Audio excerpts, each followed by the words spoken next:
easily catching the thrown fist. Holding it tightly, she raised her leg and kicked her son in the stomach, sending him flying back. Before he could turn around, his mother struck him from behind with an uppercut.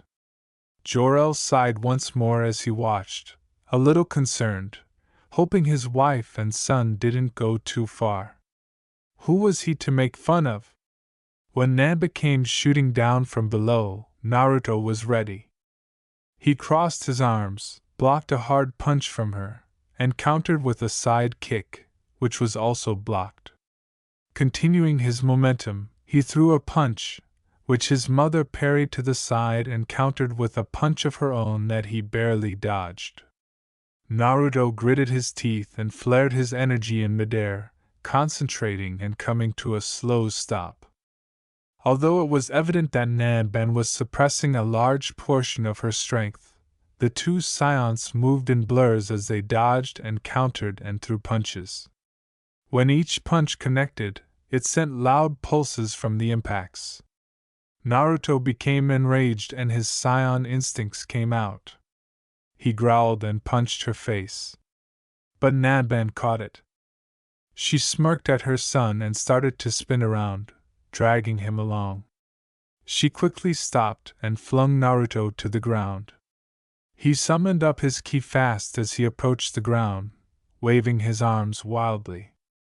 He sighed with pleasure when he was able to catch himself just inches from the ground, but Nanban's appearance opened him up to a surprise blow to the skull. Jor-El was relieved that they lived outside of the city, since he would have had complaints if the two scions had brought their fight to the city. He watched as his son flew like a bullet and smashed hard into the mountainside close to the house of El. Naruto pushed himself off the mountain, barely scratched, and brushed off any dirt. He looked up to see his mother land across from him. She smirked at him, her eyes glinting challengingly as she stood composedly with her arms crossed. With a snicker, Naruto got to his feet, and the two scions gazed at each other while the wind blew around them. Jor-El decided to watch the impending sparring fight from the edge of his porch. Nanban smirked and said, "Well, now that our warm-up is finished, let's begin." After looking at her son, Nanban imitated Naruto as she assumed her own position when he nodded and lowered his body, spread his legs wide, and held his arms in front of and behind him with his fingers curled. The pebbles at their feet rumbled as their ki gradually started to increase, and the wind blew about them as the two monkey-tailed fighters stared and challenged each other. The ground shook and cracked from every impact and shockwave. His cloak rustled from the strong winds blowing, but he did not turn away as the two disappeared before Jor-El could blink. Pressure shocks appeared in the air, and the man was unable to keep up with their speed, only catching after images of them blocking or locking fists before disappearing again. Naruto was using all of his energy to try to keep up with the fighting duo, who were moving at the speed of sound. Naruto was on the offensive, throwing hard punches, which Nanban blocked or countered, throwing a few of her own. Naruto didn't even manage to land any hits, but instead took them, his mother's experience being greater than his. He lifted his arm to block a side kick, but the force of the kick sent him flying back to the ground. He opened his eyes as he flew, glaring at his mother. He conjured out a sphere of red energy by gathering ki in his hand, then he pulled his arm back and flung it at her. When Nanban saw that her son could already summon and use his ki, she smiled proudly. She smirked and disappeared, but before Naruto realized what had happened, Nanban had materialized above him and slammed her feet down on his chest, sending him crashing deep into the ground. She jumped back and patiently waited for her son to get back up, knowing that it wouldn't finish him because he was her son. Indeed, a pillar of crimson fire shattered the hole he was in. Naruto snarled and rose, frowning at him as Mocking waved at him. He then packed up his ki,